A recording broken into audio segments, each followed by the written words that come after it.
Jennifer Huggins' lifelong effort to keep her fragile heart condition stable was permanently undone when the defendant's runaway vehicle struck her from behind.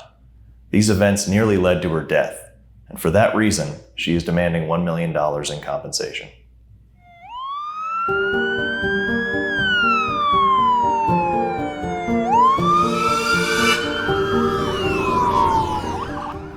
On May 17, 2021, Jennifer was participating in a charity golf outing at Woodmont Golf Club. The event was a fundraiser for Must Ministries. After playing a full round, Jennifer's friend, Brian Hutto, pulled their golf cart in front of Jennifer's vehicle in the club parking lot so that she could remove her clubs and put them in her trunk. Jennifer was in the process of making sure she had everything in her golf bag, standing directly behind the cart. As she was putting things in order, another golf cart pulled behind her, stopping at about 8 to 10 feet from Jennifer and her cart. Suddenly, Jennifer heard someone behind her say, No, stop. And bam. The cart behind Jennifer crashed into Jennifer and Brian's cart, physically pinning her between the two. Several other golfers rushed over to pull the second cart off her, and then someone picked her up and placed Jennifer in the bed of a nearby truck. They retrieved ice and tried to keep Jennifer calm until the paramedics arrived. An investigation into the matter revealed that the second cart was operated by Gregory Elder, who claims to have parked the vehicle behind Jennifer and to have engaged the emergency brake on the cart. The trouble resulted from a pack of water bottles that was placed on the front dash of the golf cart, and which subsequently tumbled off the dash and onto the floor of the vehicle, not only disengaging the brake, but resting on the gas pedal and propelling the cart, without a driver, into Jennifer and her cart. Did you know how bad it was? At that very second, I did not know how serious it was. I thought maybe it was just going to bruise real bad or whatever, because it hit both of my legs. My right leg was fine. My left leg obviously was not. It was not until later that I was sitting on the back of the truck that I realized this is probably a big deal. When they're giving you the IV medications, did that cause you a concern about your heart? Yes, because I know that my cardiologist doesn't want me. She thinks that this balance that I'm in, she knows that it can be disrupted by anything, especially as strong as pain medicine. So yes, I was becoming concerned. However, because I was on pain medicine, it was kind of, And they depress your respiratory reflexes. While this injury would not normally be life-threatening for most people, Jennifer has a congenital heart condition that, when combined with this injury, nearly caused Jennifer's death. This condition is known as pulmonary atresia ventricular septal defect with multiple aortal pulmonary collateral arteries. This is a rare birth defect where the valve that controls blood flow from the heart to the lungs is malformed or absent, causing several impediments for blood flow to the lungs. For Jen, she was born with a very small pulmonary artery. Even today, it's not a readily fixable problem. And people who survive have perfectly balanced circulations. That means they have just enough blood flow that they don't die of severe lack of oxygen, and they don't have too much blood flow where they die of heart failure. So it works until something upsets the apple cart. And the things that can affect that balance are pain. Jennifer was taken to Northside Cherokee Hospital, where she was treated for a fracture to her left tibia. She received a splint and was to follow up within a week after speaking with her primary care physician and consulting with an orthopedic surgeon closer to where she resides. The staff at Northside Cherokee made sure to contact Jennifer's cardiology team at Emory to discuss the case and carefully determine the best protocols for her treatment. Jennifer was released from the hospital the following afternoon on May 18, 2021. She was prescribed pain medication and given instructions regarding the necessary follow-up. Carol took Jennifer home and was diligently attending to her rest and care. On May 21, 2021, Carol, who'd been closely monitoring Jennifer's pulse, noticed Jennifer was breathing very shallowly. Well, you couldn't wake me up. That's when, I couldn't wake you up, and that's when I took your, started trying to take her blood pressure, and now we have a pulse ox monitor I put on her finger, and it comes back and it's like 39%. I'm like, that can't be right. I put it back on there. 39% again. And in that instant, I was like, it is right. And that's what's going on. She's not getting enough air. Finding Jennifer nearly unresponsive, Carol called 911 and Jennifer was rushed to Emory Hospital. Jennifer's plummeting pulse resulted from the interactions of the pain medication she was prescribed. Through no fault of her own, Jennifer's heart simply could not work as it needed with a narcotic suppressing it. She thus experienced a pulmonary hypertensive crisis and went into shock. Now, this is quite a conundrum. As previously mentioned, Jennifer thrives, but only when in perfect balance. Although narcotics interfered with that perfect balance, had Jennifer not taken the medication, pain itself would have upset the balance of circulation and choked off blood flow to the lungs. Jennifer had no good options to prevent near catastrophe.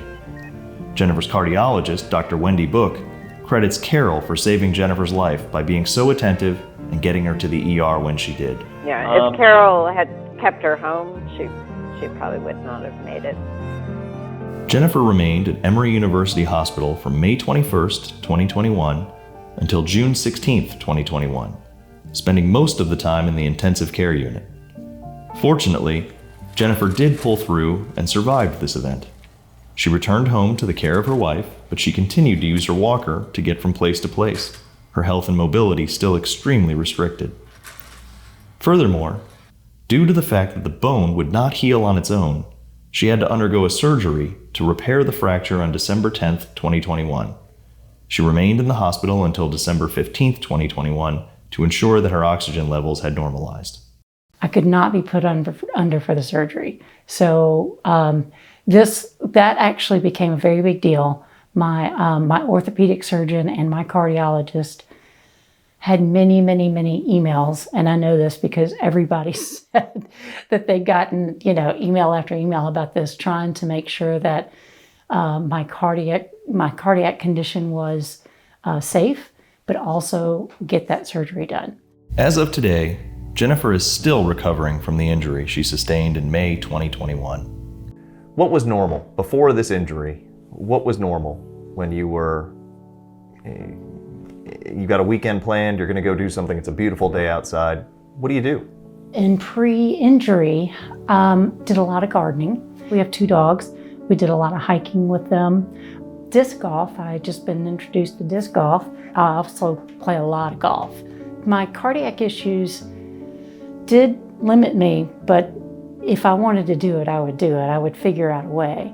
But there were things that I just couldn't do, but I did most everything I wanted to do. I just went at my pace. Everybody who knows me knows that I have a pace that I have to go to, and so everybody is pretty cool about, going slower for me. Since my injury, I haven't been able to do anything.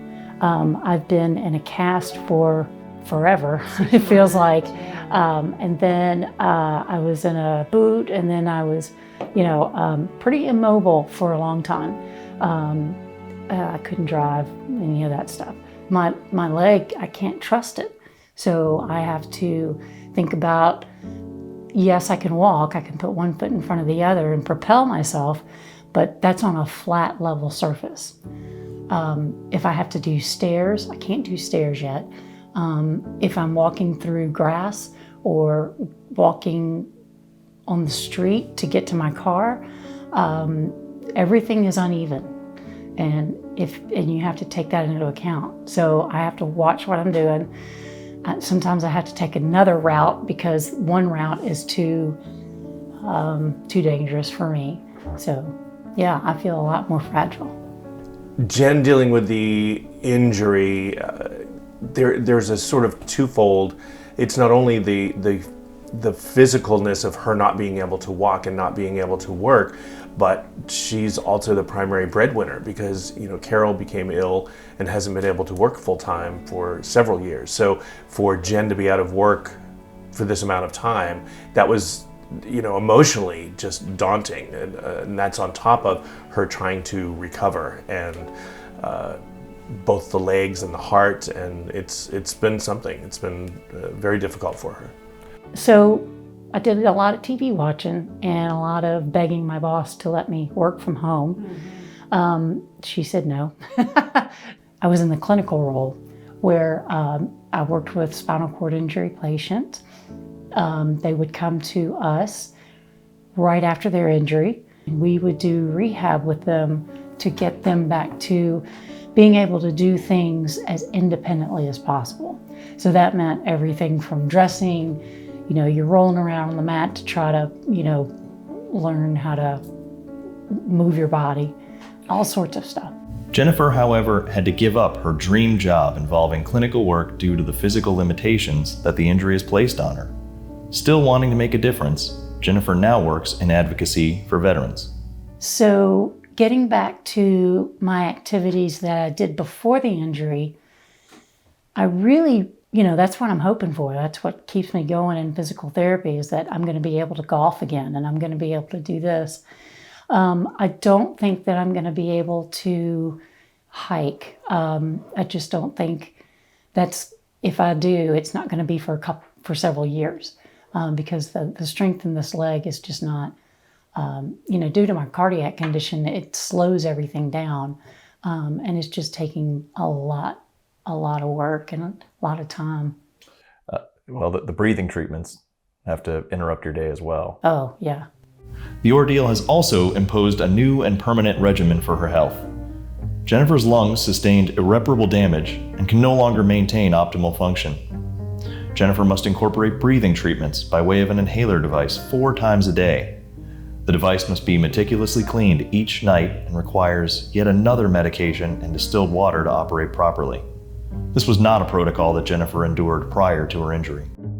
Jennifer's medical bills alone from her injury are more than $600,000. Based upon the special damages incurred by Jennifer, as well as the past, present, and future medical bills and treatment that will be required, Jennifer demands payment of $1 million, which we understand to be the policy limits available for the injuries she sustained due to the negligence of Gregory Elder.